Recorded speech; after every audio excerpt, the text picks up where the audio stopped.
Yes, reka nguhe ikaze wowe ukomeje kudukurikira cyangwa se wowe ukomeje gukurikira iyi channel ya Kiramani Mr Daddy, aho tugiye gukomeza twanariza kuri uru rukundo rwa Yves na Nina. Mu minsi yashize mwabonye ukuntu uyu Nina yaciye uyu mukunzi we inyuma akaryamana n'uyu mutipe witwa Gadi ubana na Yves. Iminsi y'igisambo koko burya ibibaze. Wabonye ko byatangiye kugenda binugwanugwa ko Yves ashobora kuzafata uyu mukobwa igihe kimwe.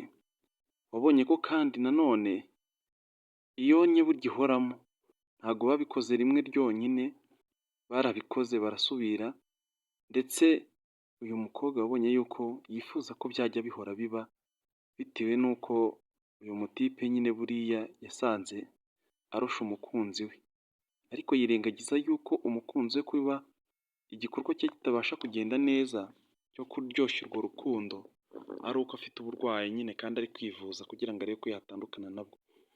Ese wakakwiye guhita wibaza, umukunzi wawe wahuye n'ikibazo kimeze gutya, ingingo nyamukuru ni uguhita ufata icyemezo cyo kumuca inyuma?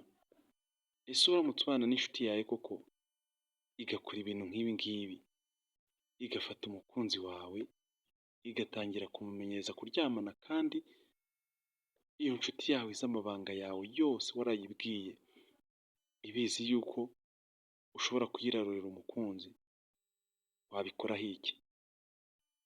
Ni ibintu byo kwibazaho cyane, ariko ibigaragara byo inshuti zo muri iyi minsi zarahindutse.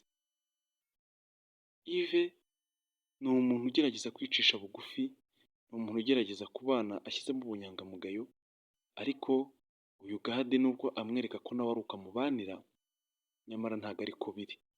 Ni kwa kwiyambika uruhu rw'intama kandi uri ikirura. Uyu mukobwa nawe ntabwo akunda Yves bya nyabyo, kuko iyo ajya kuba amukunda yakabaye yihanganira ibi bitari kugenda neza. Nawe byo kwiza yivugishwa ngo ndamutinya, ngo Yves ngo wadusanze ngo turi kubikora ngo byagenda bite, aya yose ni amareshya-mugeni.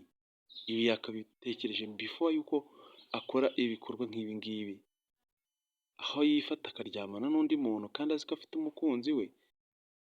Ese iyo amufata akamubwira ati basi reka tumenyerane, hanyuma akazamugayira nyuma ko uko kumenyerana kudatanga umusaruro, urumva ko ibi ngibi nabyo nyine umukobwa ntabwo yabirebyeho cyane. Disi bari bafite urukundo abantu bose twareberagaho tukumva turarwifuje, mbese ukumva wakwifuza gukundana n'umuntu mu buryo nk'ubwo bakundanamo, ariko ntazibana zidakumanije amahembe.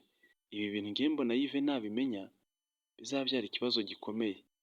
Guys, munyandikire muri comment mumbwire uko mwebwe mubyumva, ko mba mbona ibi bintu nyine ari ibintu bya hatari. Reka mbashimire rero mwebwe twari kumwe muri iki kiganiro My Heart Talking and Comment. Bashimire mwebwe mwakoze subscribe kuri iyi channel ya Kiramani Mr Daddy, babwira nti turabakunda, kandi ibiganiro nk'ibi ngibi tuzajya dukomeza kugenda tubibagezaho 5 kuri 5. Njye wabateguriye kandi nabagezaho ikiganiro nitwa James Legend. Imana y'u Rwanda ihorane namwe.